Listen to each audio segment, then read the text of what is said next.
Hello नमस्कार शिक्षक साथियों, कैसे हैं आप। जैसा कि हम सभी जानते हैं बीपीएससी प्रधान शिक्षक परीक्षा की तैयारी हम लोग कई महीनों से कर रहे हैं और उसी के अंतर्गत कल जो है बीपीएससी ने एक सूचना जारी किया है जिसमें नए शिक्षकों के लिए प्रधान शिक्षक में जो भी शिक्षक साथी छूट गए थे उनके लिए आवेदन तिथि का लिंक खोल दिया गया है, जो 9 सितंबर से 23 सितंबर तक चलेगा और 30 9 तक उसकी सुधार की प्रक्रिया की जाएगी। तो बहुत शिक्षक साथी को जो तैयारी कर रहे हैं उनके लिए तो थोड़ी सी निराशाजनक खबर है, लेकिन वैसे शिक्षक जो अभी तक आवेदन नहीं कर चुक गए हैं उनके लिए राहत भरी खबर है। लेकिन चलिए हम लोग अपनी तैयारी को कंटिन्यू जारी रखते हुए देखते हैं कि आज जो बीपीएससी डीएलएड प्रैक्टिस सेट जो 2 है उसका भाग 2 देखेंगे, जिसके अंतर्गत कई क्वेश्चन बचे हुए थे। तो जो भी शिक्षक साथी चैनल पर नए हैं वो चैनल को सब्सक्राइब कर ले तथा अपने साथियों के साथ शेयर कर दे, ताकि इसी तरह की वीडियो जो है आपको ससमय उपलब्ध हो और नोटिफिकेशन सबसे पहले आपको मिले। तो स्वागत है आप लोग का मेरे टेक आदित्य यूट्यूब चैनल में। और आइए देखते हैं आज के प्रश्नों को। क्या आज का प्रश्न, बचे हुए प्रश्न 75 सेटों के प्रश्नों में डीएलएड में ये आज आपका 118 से चलेगा साथियों। तो आइए देरी न करते हुए सबसे पहले देखते हैं, और कम समय है उसको देखते हुए ज़्यादा से ज़्यादा प्रैक्टिस सेट करने की ज़रूरत है। तो आइए 118 नंबर प्रश्न देखते हैं।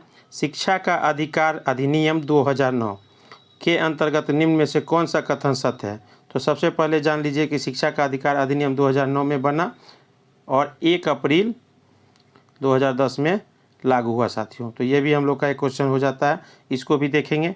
तो विशेष आवश्यकता वाले बच्चों के लिए विशेष परीक्षण का प्रावधान शिक्षा के अधिकार अधिनियम के प्रबंध समिति के अंतर्गत बनाई जाएगी और 75% होगी संख्या। प्रारंभिक शिक्षा दिलाना राज्य एवं केंद्र सरकार का दायित्व है। तो यहाँ आपका आंसर उपरोक्त सभी हो जाएगा, डी इसका आंसर हो जाएगा 118 का। और जानते हैं शिक्षा जो है समवर्ती सूची में है, समवर्ती सूची में यह राज्य और केंद्र दोनों के दायित्व में है, न कि यह राज्य का है और यह केंद्र का। तो यह भी यहाँ याद रखना है साथियों। चलते हैं प्रश्न संख्या 119 देखते हैं। शिक्षा का अधिकार अधिनियम लागू होने के पश्चात शैक्षिक व्यवस्था में क्या परिवर्तन हुआ। तो छात्र छात्राओं के लिए अलग अलग शौचालय, बच्चों की सुरक्षा के लिए 4 दीवारी का निर्माण, कक्षा के खेलने का मैदान। तो ये उपरोक्त ये सभी चीज़ों की व्यवस्था की गई साथियों। तो इसका आंसर आपका डी हो जाएगा। प्रश्न संख्या 120 देखते हैं। शिक्षा का अधिकार अधिनियम के तहत विद्यालय प्रबंध समिति में कितने सदस्य होंगे। तो यहाँ 16 दिया गया है, अधिकतम 21 भी होते हैं साथियों, लेकिन यहाँ 16 है तो हम लोग 16 मान के ही चलेंगे। 120 का आंसर आपका बी हो जाएगा। चलते हैं प्रश्न संख्या 121 देखते हैं। विद्यालय प्रबंधन समिति में, स्कूल मैनेजमेंट से यह चैप्टर है, इसको भी देखना है। विद्यालय प्रबंधन समिति में कितनी प्रतिशत महिला सदस्य होंगी। तो यह जो है 50% का प्रावधान है। हर कोटि से 1 महिला और 1 पुरुष का प्रावधान है और ये उपस्थिति के अनुसार भी होता है। तो इसमें शामिल सदस्यों, तो 121 का आंसर आपका बी हो जाएगा। प्रश्न संख्या 122 देखते हैं। सुंदरलाल शर्मा केंद्रीय व्यावसायिक शिक्षा संस्थान का मुख्यालय कहाँ अवस्थित है। तो सुंदरलाल शर्मा केंद्रीय व्यावसायिक शिक्षा संस्थान का मुख्यालय जो है आपको साथियों यह भोपाल में अवस्थित है। और भोपाल कहाँ है, तो ये मध्य प्रदेश है और मध्य प्रदेश के अभी मुख्यमंत्री जो है शिवराज सिंह चौहान है। प्रश्न संख्या 123 देखते हैं। ये केंद्रीय शैक्षिक प्रौद्योगिकी संस्थान CIET का मुख्यालय कहाँ स्थित है। तो CIET का मुख्यालय जो है आपका दिल्ली में स्थित है। क्या स्थित है, दिल्ली में। तो अधिकतर भारत की राजधानी दिल्ली होने के कारण बहुत सारे संस्थानों का जो है स्थापना दिल्ली में ही किया गया है। तो आपका आंसर ए हो जाएगा। 124 देखते हैं। NCERT का क्षेत्रीय शिक्षा संस्थान कहाँ है। तो NCERT जो है इसका मुख्यालय जो है आपको दिल्ली में है और इसकी स्थापना जो है 1961 में हुई थी, यह भी याद रखना है। तो राष्ट्रीय शैक्षिक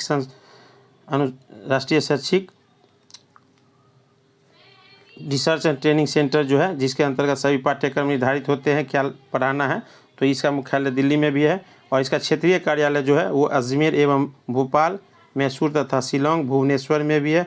तो यहाँ आपका आंसर उपरोक्त सभी हो जाएगा साथियों। प्रश्न संख्या 125 देखते हैं। निम्नलिखित में से कौन सा सुमेलित है। राष्ट्रीय शैक्षिक अनुसंधान संस्थान तथा प्रशिक्षण परिषद 1761, ये गलत हो जाएगा, यहाँ 1961 होना चाहिए। तो आप लोग देख लेंगे इसको, यहाँ 1961 होना चाहिए। अभी ही मैंने बताया था इसकी स्थापना जो है 1961 में हुई थी। राष्ट्रीय अध्यापक शिक्षा परिषद 1955, राष्ट्रीय विज्ञान संघ 1970। तो यहाँ उपरोक्त सभी है, लेकिन कौन सुमेलित है, तो सभी है, लेकिन ये यहाँ पर आपका सुमेलित नहीं होगा। प्रश्न संख्या 126 देखते हैं। निम्नलिखित में कहाँ राष्ट्रीय शैक्षिक अनुसंधान एवं प्रशिक्षण परिषद NCERT का क्षेत्रीय महाविद्यालय नहीं है? तो ये अभी हम लोग ने पढ़ा है कि यहाँ A होगा, B होगा, C होगा, लेकिन D नहीं होगा साथियों। तो आपका आंसर D हो जाएगा। प्रश्न संख्या 127 देखते हैं। राष्ट्रीय शिक्षा परिषद की स्थापना कब की गई थी? राष्ट्रीय शिक्षा परिषद की स्थापना ये 1973 में की गई थी साथियों। तो यहाँ यह इसको भी याद रखेंगे। चलते हैं अगला प्रश्न देखते हैं। प्रश्न संख्या, वीडियो आप लोग को पसंद आए तो आप लोग लाइक ज़रूर कर देंगे साथियों। लाइक करने के लिए यूट्यूब से आपको फ्री दिया गया है, और हमारे मनोबल को बढ़ाने के लिए आप सब्सक्राइब भी कर देंगे जो भी साथी चैनल पर नए हैं। प्रश्न संख्या 128 देखते हैं। किशोरावस्था में वृद्धि एवं विकास को प्रभावित करने वाले कारक। तो वृद्धि और विकास को समझना बहुत जरूरी है। वृद्धि जो है वो एक हद तक समय तक होती है, लेकिन विकास जो है वो निरंतर चलते रहता है। मनुष्य के गर्भावस्था से प्रौढ़ावस्था तक कुछ न कुछ वह सीखता है, नई नई बातें। तो वो वृद्धि का व्यापक रूप जो है विकास। किसी की शारीरिक वृद्धि होती है, लेकिन एक उम्र 18, 20, 25 का तो वह रुक जाती है। तो ये हो गया आपका वृद्धि एवं विकास से संबंधित। और यहाँ देखते हैं किशोरावस्था वृद्धि एवं विकास को प्रभावित करने जैविक, मनोसामाजिक, सांस्कृतिक, सामाजिक, आर्थिक, ये सभी कारक जो हो जाएंगे ये मनुष्य के वृद्धि और विकास को प्रभावित करने वाले कारक हो जाएंगे, क्योंकि इसमें सभी है। प्रश्न संख्या 129, हिंसा क्या है? हिंसा क्या है? तो हिंसा जो है किसी अन्य व्यक्ति को हुई कोई शारीरिक, भावनात्मक, मानसिक, यौन क्षति के विरुद्ध कार्रवाई की गई है, तो ये हिंसा है। जैसे कि किसी को नुकसान पहुंचाना,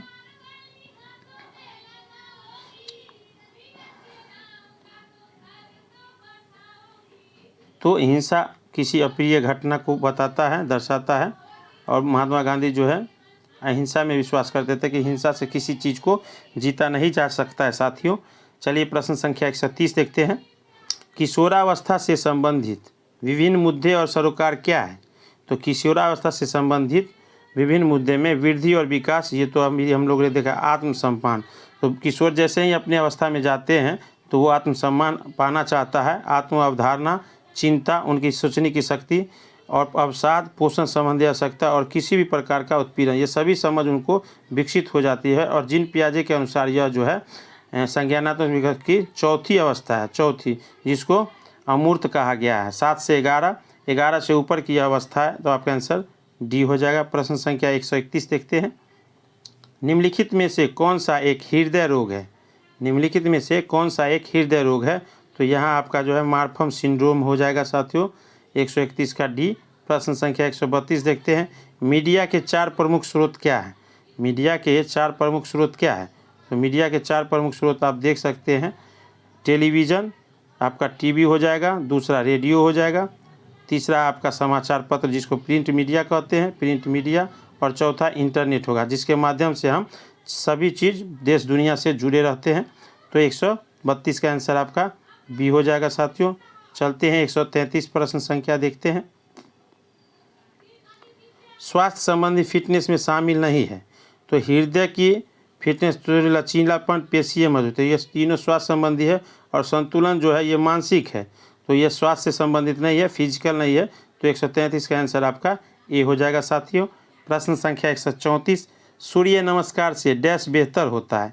तो सूर्य नमस्कार से मानसिक स्वास्थ्य, सोने का तरीका, श्वसन, तो ये अलग अलग क्रियाएं हैं, लेकिन रक्त परिसंचरण जो है वो बेहतर होता है। वैसे भी हम लोग कोई भी फिजिकल एक्टिविटी करते हैं तो उससे हमारा शरीर का संचालन वगैरह बहुत अच्छा रहता है, और ये करना भी चाहिए स्वस्थ रहने के लिए। हर साल विश्व योग दिवस जो है 21 जून को मनाया जाता है। तो ये योग तो रोज़ करना चाहिए जिससे हमारा शरीर स्वस्थ हो। और इस बार जो है अंतर्राष्ट्रीय योग दिवस जो है वो 8वां हुआ था साथियों। 21 जून 2015 से शुरू हुआ था, इस बार 8वां हुआ था। प्रश्न संख्या 135 देखते हैं। प्रजातांत्रिक संदर्भ में शिक्षा का उत्तरदायित्व होना चाहिए। तो उत्तरदायित्व में स्वतंत्रता की भावना का विकास होना चाहिए साथियों। चलते हैं प्रश्न संख्या 136 देखते हैं। समय कम है, प्रैक्टिस सेट ज़्यादा देखना है, क्योंकि जितना ज़्यादा समय दिया गया है, दिसंबर में एग्ज़ाम होना है 18 दिसंबर को, लेकिन हम लोग सोचते हैं कि अभी 4 महीना है, लेकिन देखते देखते यह महीना भी आपका बीत जाएगा साथियों। तो रिवीजन भी कर लेंगे आप लोग, और कुछ और भी क्लासेस हम चालू करेंगे जिसमें सीटेट का क्लास हो, जो भी हो, साथियों को मदद मिल जाए। इसलिए ज़्यादा से ज़्यादा साथी अपने दोस्तों के साथ शेयर कर देंगे। प्रश्न संख्या 136, एक शिक्षक निम्नलिखित प्रकार के बालकों के साथ सर्वाधिक सहानुभूति पर परिपूर्ण व्यवहार की अपेक्षा की जाती है। तो जिनकी हानि के लिए वह स्वयं दोषी है। पहले तो हमको देख लेना, जिनके संवेगात्मक प्रेम, जिनके साथ प्रेम अच्छा है तो उनको कोई दिक्कत नहीं है, लेकिन जिसके साथ हानि के लिए वह स्वयं दोषी है। प्रश्न संख्या 137 देखते हैं। ऐसे शिक्षक को ऐसे विद्यार्थियों को पढ़ाना चाहिए जो प्रतिभाशाली हो, सामान्य हो, मंदबुद्धि हो। ये नहीं होगा। शिक्षक को तो समावेशिक शिक्षा के अंतर्गत सभी को पढ़ाना चाहिए। समावेशिक शिक्षा की नीति जब लाई गई तो उसके अंतर्गत जो है सभी शिक्षक, सामान्य और भी असामान्य, सभी बच्चों को साथ पढ़ाना है। एकल शिक्षा की पद्धति नहीं है, यहाँ को एजुकेशन है, तो सभी को पढ़ाना चाहिए। प्रश्न संख्या 138 देखते हैं। प्रायः सामाजिक समायोजन का कठिन काल कहा जाता है। तो प्रायः सामाजिक समायोजन का कठिन काल किसको कहा जाता है? तो ये पूर्व किशोरावस्था के दोनों लिंगों के संदर्भ में, जैसे कि राज्य सरकार द्वारा एडल्ट एजुकेशन की पढ़ाई अभी तक नहीं हुई है, लेकिन इसको जो है पूर्व किशोरावस्था के दोनों लिंगों के संबंध में बताना चाहिए, जिससे कि वो सक्रिय रहे, उनको यह जानकारी हो कि कहाँ में अच्छा है, कहाँ खराब है। बहुत सारी वातावरण में इस तरह की बातें आती है। तो समायोजन का कठिन काल होता है किशोरावस्था का। प्रश्न संख्या 139 देखते हैं साथियों। सामाजिक परिपक्वता प्रदर्शित करती है। सामाजिक परिपक्वता प्रदर्शित करती है व्यक्ति के जीवन, उद्देश्य, आवश्यकता और सामाजिक मान्यताओं के मध्य संतुलन में। तो आपका आंसर ए हो जाएगा सही, क्योंकि सामाजिक परिपक्वता क्या होता है? जैसे कि बच्चे छोटे हैं, लेकिन जिस तरह वो बड़े होते जाते हैं, तो पहले वह घर तक ही सीमित थे, फिर वो विद्यालय गए, इस बीच में वो रास्ते से गए तो बहुत सारे पेड़ पौधे, सभी लोगों से मिले, तो धीरे धीरे वो जो है सामाजिकता में उनका जुड़ाव होते जाता है, और वैसे वैसे परिपक्वता मतलब अनुभव होते जाते, वही अनुभव जो है वो परिपक्वता कहलाता है, जो उनके व्यवहार को प्रदर्शित करता है। प्रश्न संख्या 140 देखते हैं साथियों। श्रेष्ठ नागरिकों के निर्माण के लिए आवश्यक है। श्रेष्ठ नागरिक बहुत अच्छे नागरिक जिसको करेंगे उनके लिए आवश्यक क्या है? तो उत्तम नागरिक के लिए तो विद्यालय में प्रजातांत्रिक मूल्यों का प्रशिक्षण होना चाहिए। ये श्रेष्ठ नागरिकों के लिए आवश्यक है, क्योंकि अनुशासन, विद्यालय में आलोचना, ये तो नहीं होगा। श्रेष्ठ पुस्तक का तो इसमें सभी आ गए जो मनुष्य के दैनिक जीवन, सामाजिक जीवन, आर्थिक जीवन, राजनीतिक, सामूहिक रूप से अच्छा हो, जो सभी को अच्छा लगे। इसके लिए प्रजातांत्रिक मूल्यों का प्रशिक्षण होना बिल्कुल ज़रूरी है। अनुभवी अध्यापक 141 देखते हैं। अनुभवी अध्यापक पाठ को अधिक से अधिक रोचक बना सकते हैं। बिल्कुल सही है कि आपको एक पाठ है उसको कैसे पढ़ाना जिसमें बच्चे ज़्यादा ले। तो हम पढ़ाते इस क्रिया में देखते हैं कि कोई बच्चे ज़्यादा एक्टिव है, कोई कम है, तो उनको उस हिसाब से बच्चे को जो भाग लेना नहीं चाहते उनको हम श्याम पट पे बुलाएंगे और एक छोटा छोटा टॉपिक दे देंगे कि आप बच्चों ये 2 और 2 कितना होगा, 2 अंडे है, 2 आम है, कितना होगा? तो बच्चे बताएंगे कि सर 4 होगा। तो उनको उसको भाग लेने के लिए प्रेरित करना है, और यही हमारा अनुभव सभी बच्चों में काम देगा। प्रश्न संख्या 142 देखते हैं। कक्षा में श्रेष्ठ अनुशासन की कसौटी है। कक्षा में श्रेष्ठ अनुशासन की कसौटी है कक्षा में शांतिपूर्ण शिक्षण प्रक्रिया। बिल्कुल सही है। जितना शांतिपूर्ण प्रशिक्षण होगा उतना ज़्यादा बच्चे सीखेंगे। हो सकता है शोरगुल के कारण कुछ न सुन पाए, तो ऐसी स्थिति नहीं होनी चाहिए। प्रश्न संख्या 143। एक शिक्षक को छात्र समिति के निर्माण में सलाह दी जाती है कि एक शिक्षक को छात्र समिति के निर्माण की सलाह दी जाती है क्योंकि यह छात्रों को प्रजातांत्रिक मूल्यों का प्रशिक्षण प्रदान करती है। तो यहाँ आप देख सकते हैं कि ये प्रजातांत्रिक प्रशिक्षण से ही संबंधित है, और ये सभी संबंधित उनको अच्छे बुरे का ज्ञान कराती है। तो प्रश्न संख्या 143 का आंसर बी हो जाएगा साथियों। चलते हैं प्रश्न संख्या 144 देखते हैं।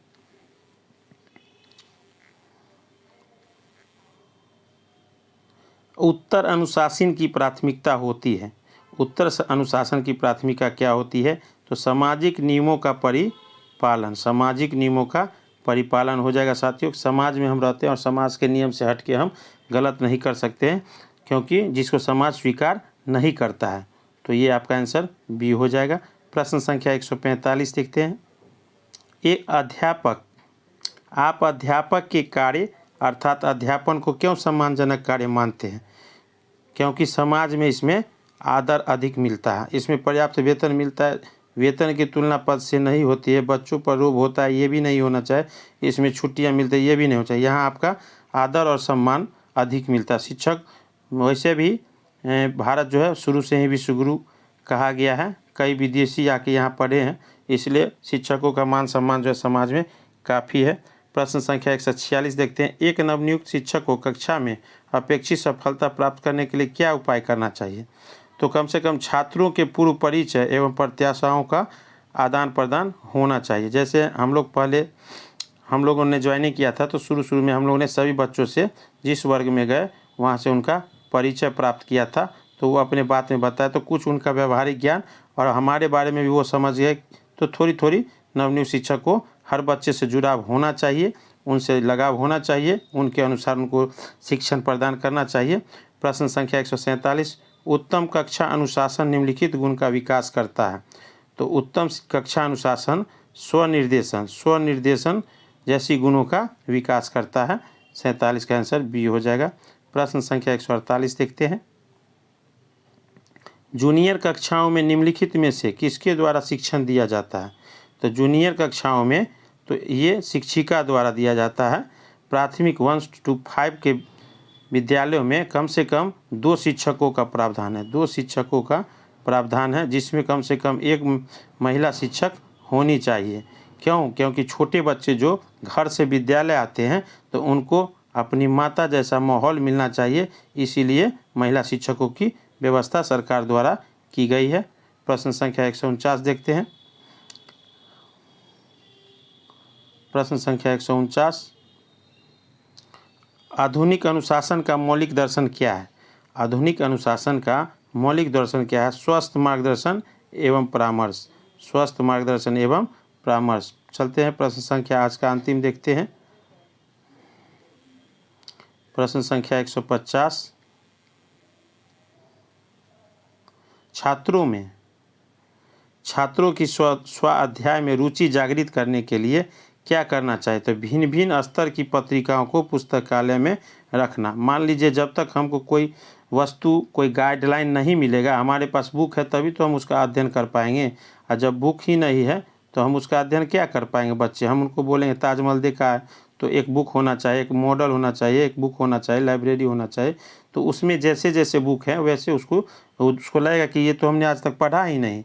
तो ऐसी चीज़ों को तो भिन्न भिन्न स्तर की पुस्तिका को अध्ययन करना चाहिए, या हमारे पास जितने बुक है उसके बारे में बच्चों को जानकारी देनी चाहिए। तो आज का वीडियो यहीं समाप्त होता है, और जो भी शिक्षक साथी वीडियो पसंद हुआ तो लाइक ज़रूर कर देंगे। और ये आपका आज इसी का सिलेबस हुआ है, यही प्रश्न हम लोगों ने बताया है। तो बहुत शिक्षक साथी चैनल पर नए हैं तो चैनल को सब्सक्राइब कर लेंगे। तब तक के लिए जय हिंद, वंदे मातरम साथियों।